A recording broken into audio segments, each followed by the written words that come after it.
नमस्कार। बीएड द्वितीय वर्ष विषय हमारा संस्कृत का शिक्षण शास्त्र है और आज हम बात करने वाले हैं संस्कृत की पाठ्य पुस्तक जो होती है उसके गुणों की।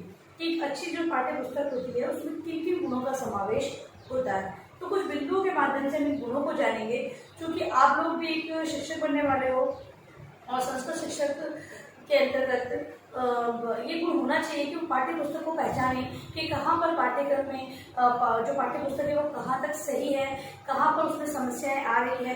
ऐसी पहचान होना बहुत जरूरी है, क्योंकि आप लोग हम लोग इन्हीं वीडियोस में से ही वो एक रिसर्च करते हैं तथा उस पुस्तक के गुणों के बारे में ज्ञात करते हैं। तो पुस्तक के गुणों को जानने हेतु हम लोगों को पहले सर्वप्रथम जानना होगा कि पुस्तक में होते कौन कौन से गुण हैं। उसी के बाद हम लोग ज्ञात कर सकेंगे कि पुस्तक में वो गुण है या नहीं है। तो आइए हम लोग बात करते हैं पाठ्य पुस्तक के गुण।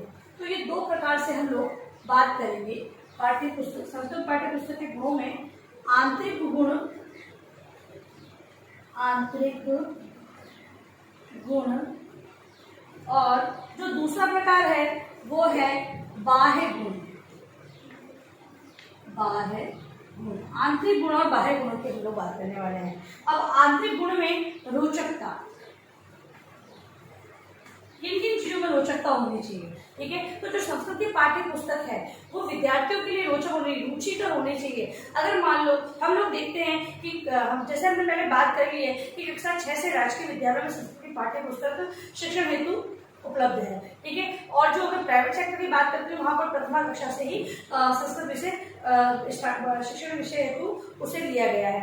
तो यहाँ पर हम लोग बात करेंगे कि अब अगर वहां पे प्रथम कक्षा से लिया गया है तो प्राथमिक कक्षाओं के लिए पाठ्य पुस्तक के अंतर्गत ऐसे रोचक, जैसे छोटे बच्चों को कहानियां पसंद होती है, छोटी कहानियां, तुकबंदी से संबंधित कविताएं पसंद होती है, पहेलियां होती है, तो ऐसी चीजें हमें पसंद होती है। तो उसके अंतर्गत भी संस्कृत में भी ऐसे खेल संबंधी कुछ ऐसी विषय वस्तु का समावेश पाठ्य पुस्तक में होना चाहिए, जिससे कि बालक उसे रुचि से पढ़े। ऐसा नहीं कि विषय से संबंधित उसे एक बार बर्डन लेते हुए विद्यार्थी क्या करते हैं, क्योंकि ये भाषा उनकी मातृभाषा नहीं है तो बच्चे क्या करते हैं, रटकर उसे याद करते हैं, वहां पर समझ की कमी होती है। लेकिन पाठ्य पुस्तक अगर अच्छी है, उसके अंदर रुचि में विषय वस्तु का समावेश किया गया है, तो बालक क्या करेंगे, उसकी ओर आकर्षित होते हैं, क्योंकि हिंदी के सिमिलर इसे माना गया है। क्योंकि हिंदी जो पढ़ते हैं, हिंदी की जो वर्णमाला है वो हिंदी और संस्कृत दोनों की वर्णमाला है वो समान ही है। जो हम अक्षरों को, वर्णों को जो पढ़ रहे हैं, स को स ही संस्कृत में पढ़ा जाता है और हिंदी में भी पढ़ा जाता है, ठीक है। तो ये सारी चीजें बच्चों की समझ के आधार पर रोचकतापूर्ण होनी चाहिए। वहीं अगर बड़ी कक्षाओं की बात करें तो कुछ ऐसे कठिन या साहित्यिक से संबंधित जो कहानियां हैं, नाटक है, उनका समावेश इसमें होगा। शिक्षाप्रद कहानियों का समावेश इसमें होता है, क्योंकि कक्षा 6 से जो पुस्तकें लागू की जा रही है तो वहां पर उन्हें वर्णों का ज्ञान, अक्षरों का ज्ञान तो दिएगा, साथ साथ जो आगे के जो लेसन होते हैं उसके अंतर्गत ऐसी विषय वस्तु का समावेश होना चाहिए जिसमें कि बालकों की रुचि विकसित हो सके, बालक रुचि ले सके। सर्वप्रथम अगर रुचि नहीं होगी तो बालक आगे जाकर उनकी समझ विकसित नहीं होगी। अगर प्रारंभ में अगर रुचिकर विषय वस्तु का समावेश किया जाएगा तो बाद की विषय वस्तु है बालकों के लिए और सरल बनती जाएगी, क्योंकि यहाँ पर आकर उनकी समझ विकसित होती जाएगी। तो जो पाठ्य पुस्तक का जो पहला गुण है वो है आंतरिक रोचकता। जो विषय वस्तु की आंतरिक गुण है, यानी किताब के अंदर के पाठों की बात की जा रही है, तो वहां पर रोचकतापूर्ण पाठों का समावेश होना चाहिए। अगला है जीवन से संबंधता। जीवन से संबंधता, जीवन से संबंधता मतलब कि कहने का तात्पर्य यह है कि जो विषय वस्तु का समावेश किया जा रहा है रोचक है, साथ ही साथ जीवन से संबंधित है। तो जीवन से संबंधित पाठों का समावेश आज किया जा रहा है। अगर हम देखते हैं कि आज हमें जरूरत पड़ी है कि इस स्थिति हमारे सामने आई है, ये पर्यावरण का जो दोहन हो रहा है, मतलब विभिन्न प्रकार से पर्यावरण का हम लोग हनन कर रहे हैं, तो ये सारी चीजें हमारे समक्ष विपरीत स्थिति सामने आई है। तो इनसे संबंधित भी पाठों का समावेश उसमें किया जाना चाहिए। पर्यावरण को हम कैसे बचा सकते हैं, हमारे पर्यावरण को कैसे स्वस्थ रख सकते हैं हम लोग, ये सारी समझ से संबंधित पाठों का समावेश उसमें। तो अब ये जीवन समझ है, हमारे जीवन में हमें इन चीजों को अपनाना है कि किन किन कार्यों को हमें करना है। उससे संबंधित, संस्कृति से संबंधित, परिवार से संबंधित, व्यवहार से संबंधित, आदर्शों से संबंधित इन पाठों का संबंधित जो हमारे जीवन से है, ऐसे विषय वस्तु का समावेश आंतरिक जो पाठ जो दे रखे हैं, आंतरिक पाठ्य पुस्तक के अंदर जो पाठ दे रखे हैं उनमें समावेश उसका होना चाहिए। अगला है विविधता। अगर हम विविधता की बात करें तो पाठ केवल ऐसा नहीं होना चाहिए कि अगर नाटक दिए गए तो सभी प्रकार के नाटक उसमें देती है, कक्षा छठी में नाटक देती है, कक्षा सातवीं में कहानियां देती नहीं, सभी में सभी प्रकार के पाठों का समावेश होना चाहिए। विभिन्न प्रकार के जो श्लोक हम देखते हैं कक्षा जो अगर पुस्तक की बात करें संस्कृत में पहले हम लोग देखते हैं कि प्रार्थना दी होती है, स्तुति, ईश्वर स्तुति या प्रार्थना जो दी होती है, उसके बाद पाठ होते हैं, उसके अंतर्गत श्लोक दिए होते हैं जो बालकों के लिए व्यवहार में अपनाए जाने योग्य होते हैं। विभिन्न प्रकार के जो छोटे छोटे नाटक होते हैं, एकांकी होते हैं, उनका समावेश किया जाता है जिससे कि बालकों के अंतर्गत जो व्यवहार है वो आदर्श व्यवहार का समावेश उनमें हो सके। इस हेतु जो विविधता मतलब कि सभी प्रकार नाटक है, कहानी है, श्लोक है, ठीक है, इसके अलावा और भी बहुत सारे जो पाठों का समावेश है वो इसके अंतर्गत किया जा सकता है। अब है अगला है अवस्था अनुरूप विषय वस्तु। अवस्था अनुरूप विषय वस्तु।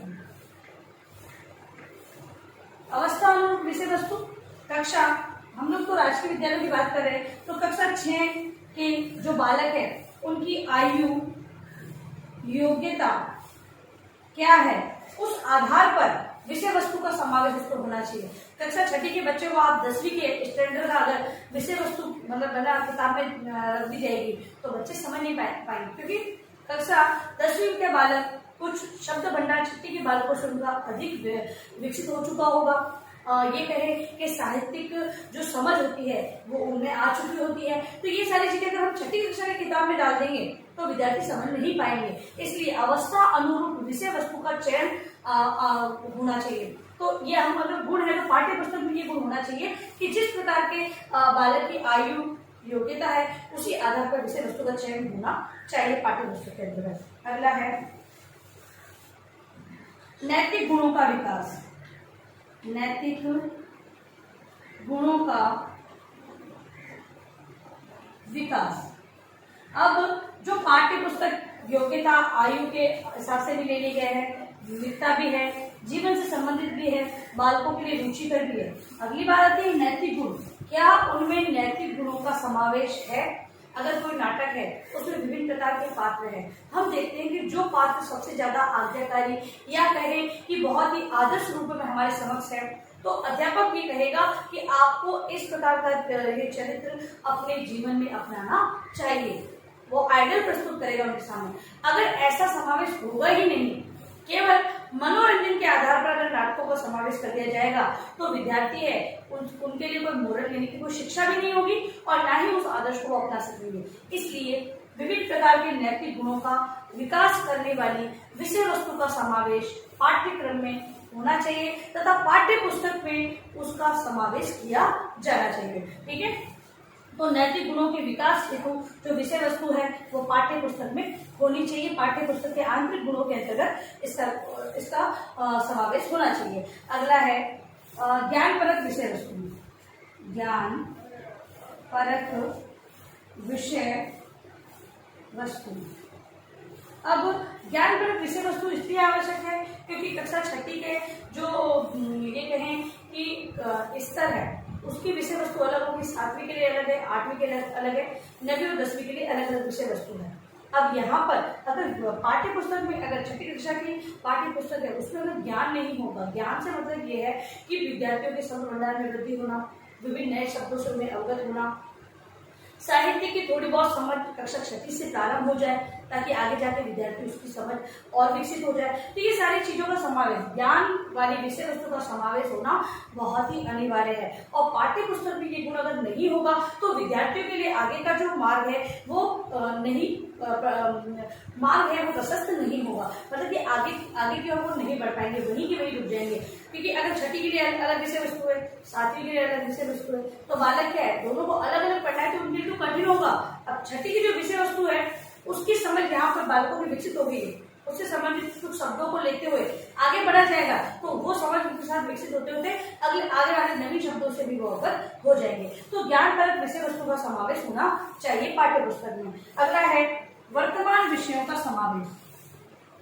वर्तमान विषयों का समावेश। अगर वर्तमान विषयों के समावेश की बात करें तो जैसे स्वच्छता अभियान की बात कर लेते हैं हम लोग, जो मोदी जी ने अभियान चलाया था स्वच्छता अभियान।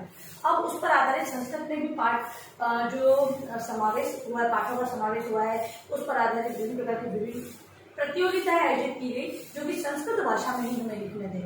ठीक है, निबंध प्रतियोगिता और संस्कृत भाषा में लिखी थी।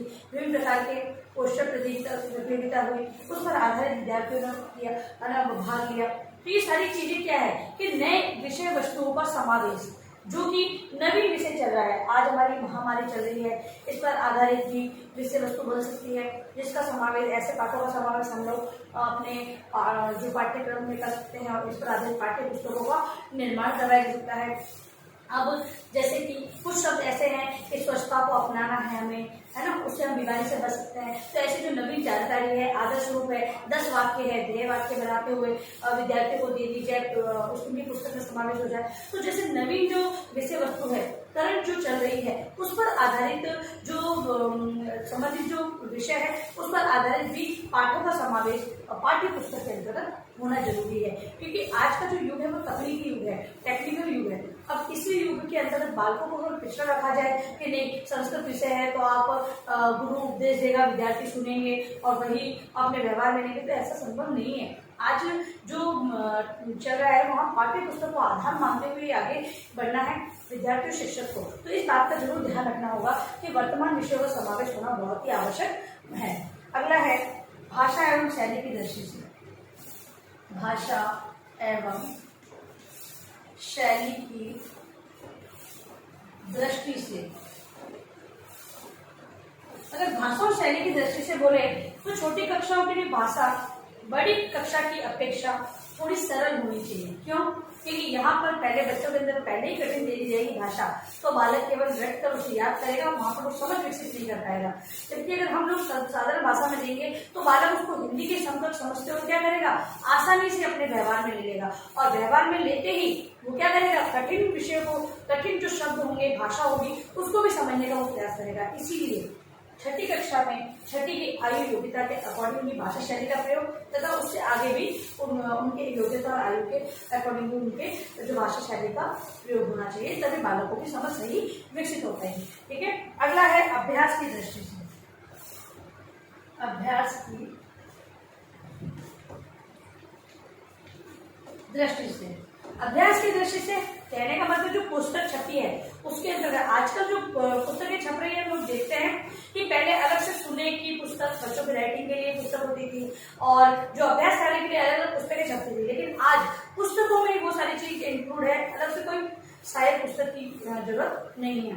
हम लोग देखते हैं कि संस्कृत में अगर मान लो धातु रूप बता रहे हैं, बच्चों को सिखा रहे हैं, तो धातु रूप अध्यापक पढ़ा देता है, समझा देता है, फिर वहाँ पे ब्लैंक दिए होते हैं कि विद्यार्थी स्वयं उसको समझ के लिखें। तो यहाँ पर क्या हुआ, अभ्यास हुआ विद्यार्थियों का, बच्चों ने, अध्यापक ने सिखाया, समझाया, बच्चों ने क्या किया, वही बैठकर उसको अभ्यास कर लिया। कुछ ऐसा जो संबंधित जो गृह कार्य योग्य था वो गृह कार्य के अंतर्गत दे दिया। तो यहाँ पर अभ्यास की भी उपलब्धता होनी चाहिए। तो पाठ्य पुस्तक आज जो छप रही है उसमें अभ्यास की बिल्कुल सही, मतलब ये कहे कि पाठ्य पुस्तकों में बिल्कुल अभ्यास की जगह है, वहां पर अभ्यास हेतु कार्य दिया गया होता है। अब हम लोग देखेंगे, ये थे हमारे आंतरिक गुण जो कि एक पुस्तक में होना बहुत ही आवश्यक है। अब हम बाह्य गुणों की बात कर लेते हैं। पुस्तक के बाह्य गुण, बाह्य गुण जैसे बाहरी आवरण की बात भी हम लोग इसमें बोल सकते हैं। तो बाह्य गुणों के अंतर्गत क्या देखना चाहिए, तो पाठ्य पुस्तक का नाम, पाठ्य पुस्तक का नाम, पाठ्य पुस्तक का नाम, जिस प्रकार की विषय वस्तु का समावेश उसमें किया गया है उस प्रकार के पाठ्य पुस्तक का नाम होना चाहिए। पहले हमारे समय में जो संस्कृत की छठी कक्षा में पाठ्य पुस्तक छपती थी उसका नाम सोपान होता था, मतलब सीढ़ियाँ। ठीक है, उसके बाद धीरे धीरे धीरे सेनुसी है, ठीक है। और भी अलग अलग पुस्तकें आ गई है आज जो संस्कृत के हमारे प्रचलन के अंतर्गत। पाठ्य पुस्तक का नाम सही होना चाहिए और बालकों के अंतर्गत उसकी समझ एक अध्यापक को करनी चाहिए कि इस पाठ्य पुस्तक का नाम ये रखा गया है तो क्यों रखा है, क्या कारण होगा इसका, ये सारी चीजों में ज्ञापन। तो पाठ्य पुस्तक का नाम है बिल्कुल हाईलाइट होते हुए दिखना चाहिए, जैसे कि बालक अगर उस पुस्तक को निकाल भी रहे हैं तो उसको सही तरह से समझ लें। कोई कठिन अगर नाम होता है तो विद्यार्थी बोल ही नहीं पाते, केवल संस्कृत बोलते हैं, पाठ्य पुस्तक का नाम नहीं बोलते। लेकिन पाठ्य पुस्तक को नाम से पुकारेंगे तो उसे पता होगा, क्योंकि हम किसी व्यक्ति को बुलाते हैं तो क्या बुलाते हैं, नाम से बुलाते हैं। अगर हम लोग इशारा करके बुलाते हैं ये वो ऐसे बुलाते हैं तो अच्छा भी नहीं लगता है और हमें समझ भी नहीं पाते कि किसको बुलाया जाए। लेकिन वही हम नाम लेकर पुकारते हैं तो बहुत अच्छे तरीके से समझ आता है। तो वही बात है, पाठ्य पुस्तक के अंदर नाम होना चाहिए लिखा हुआ ताकि विद्यार्थी वो सही तरह से समझ सके और पाठ्य पुस्तक को भी नाम से वो अपने व्यवहार ले ले। अगला है आकार। आकार की बात करें तो छोटी कक्षाओं में बहुत से चित्रों का समावेश होता है। छोटी पुस्तकें बड़ी बड़ी होती है लेकिन पुस्तकें पतली होनी चाहिए, भार, क्योंकि आजकल जो शिक्षा अब आने वाले समय में जो है बिना बोझ की शिक्षा, मतलब कि जो बैगलेस जो शिक्षा है वो बच्चों को दी जाने वाली है। तो यहाँ पर बच्चों को जब किताबें खत्म कर दी जाएगी तो आज तो किताबें हैं तो उनका आकार थोड़ा छोटा होना चाहिए। अपेक्षाकृत बालकों की आयु के बच्चे कितना बड़ा बैग उठा सकते हैं, कितना कैरी कर सकते हैं, उसके अकॉर्डिंग ही पुस्तकों का आकार होना चाहिए। फिर है कागज। छोटे बालक होते हैं, बड़े नासमझ होते हैं, उन्हें समझ की थोड़ी कमी होती है, मतलब कि वो अपनी चीजों को इतना ज्यादा ध्यान नहीं रख पाते हैं। तो कागज थोड़ा अपेक्षाकृत बहुत थोड़ा मोटा या फिर ये कहे कि बहुत अच्छा होना चाहिए, रंगीन छपाई होनी चाहिए उसके अंदर, तब बालकों के लिए समझ के लिए बहुत ही अच्छा होगा। तो कागज का जो है वो मोटा होना चाहिए। फिर है मुद्रण। मुद्रण मतलब छपाई। मुद्रण यानी कि जहाँ पर हाईलाइट करने, मतलब क्योंकि छोटे बच्चे होते हैं, अगर छोटी राइटिंग में लिखा है तो बालक तो समझेंगे नहीं और उसको सही से पढ़ नहीं पाते, तो मोटे मोटे अक्षरों में बोल्ड जो अक्षर होते हैं उनमें लिखाई होनी चाहिए। जहाँ पर जो शब्द उनके लिए बहुत ही आगे के लिए बहुत अच्छे है, मतलब कि ये कहे कि उनकी समझ उनमें विकसित होने वाली है या फिर ये उनके परीक्षा के दृष्टि से महत्वपूर्ण कुछ ऐसे शब्द हैं तो उनको हाईलाइट करे हुए दिखाया जाना चाहिए। रंगीन चित्रों का भी समावेश होना चाहिए। फिर है चित्र। पाठ्य पुस्तक में जैसे कि बच्चों को वर्णमाला सिखाई गई तो क है तो क से कबूतर बन रहा है तो वो कबूतर बना हुआ रंगीन चित्र होना चाहिए तो विद्यार्थियों को अच्छे समझ में आएगा। और चित्रों से ही हम लोग छोटी कक्षाओं में बालकों को पाठ्य या विषय वस्तु को रुचिकर बनाने का प्रयास करते हैं। तो पाठ्य पुस्तक के अंदर ऐसे चित्रों का समावेश होगा तो विद्यार्थी की समझ है वो अच्छी तरीके से विकसित हो सकेगी। फिर है जिल्द। छोटे बच्चे हैं वो पुस्तकों को सही तरीके से संभाल नहीं पाते हैं, इसलिए क्या करना है शिक्षक है वो कहाँ तक उनका ध्यान रखेगा कि बना बालक है वो कब पुस्तक को वो निकाल रहे हैं, कब फाड़ रहे हैं। इसीलिए जो पुस्तक की जो जिल्द है छोटी कक्षाओं में थोड़ी मोटी होनी चाहिए, बड़ी कक्षा में जाकर उनकी समझ विकसित हो जाती है तो वहाँ पर हम पतला रख सकते हैं। लेकिन इनके लिए जिल्द है वो थोड़ी मोटी डबल मतलब ये कहेंगे दोहरे आवरण वाली जिल्द होनी चाहिए। फिर है आवरण। जिल्द पर एक हम कहते हैं जिलेटिन जो पन्नी चढ़ी होती है, सभी जानते हैं आजकल पन्नियाँ चढ़ी हुई आती है, तो जो जिल्द है उसके ऊपर भी एक पन्नी जिलेटिन पन्नी का आवरण होना बहुत ही आवश्यक है। फिर है परिचय। पाठ्य पुस्तक के अंतर्गत परिचय पूरा दिया होना चाहिए, लेखक का नाम है, प्रकाशन वर्ग, ये सब जो परिचय होता है वो फ्रंट पेज में हम लोग देखते हैं। ये जो पहला पेज उसके बाद एक पेज लगा तो उसके बाद एक परिचय का दिया होता है, शिक्षकों के लिए पढ़ने के लिए होता है, विद्यार्थी भी उसे पढ़ सकते हैं। लेकिन जो परिचय है उससे संबंधित सारी उसमें ये बताया जाता है कि पुस्तक किस आधार पर बनाई गई है, क्या है, वो सारी चीजें दी होती है, परिचय उसका होना जरूरी। फिर है संदर्भ।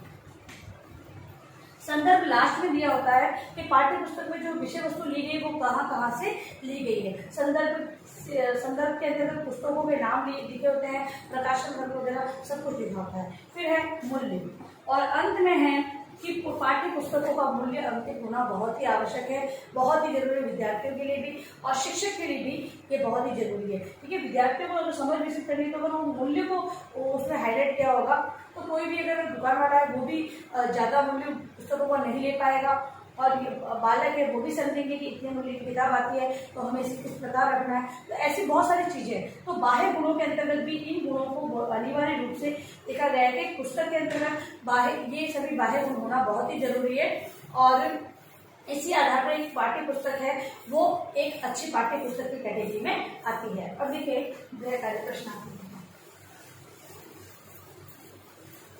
गृह कार्य आपका है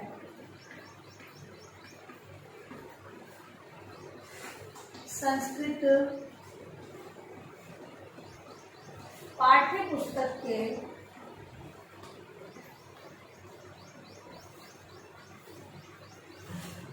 गुणों का वर्णन करें। संस्कृत पाठ्य पुस्तक के गुणों का वर्णन करें। और अंत में इस महामारी के दौर में कम से कम आवश्यक कार्य होने पर आप घर से बाहर निकलें। यदि बाहर जाते भी हैं तो 3 बातों का विशेष आपको ध्यान रखना है। मास्क लगाना है, सोशल डिस्टेंस बनाना है और हाथों को बार बार सैनिटाइज करना है। सुरक्षित सभी का ध्यान रखें। धन्यवाद।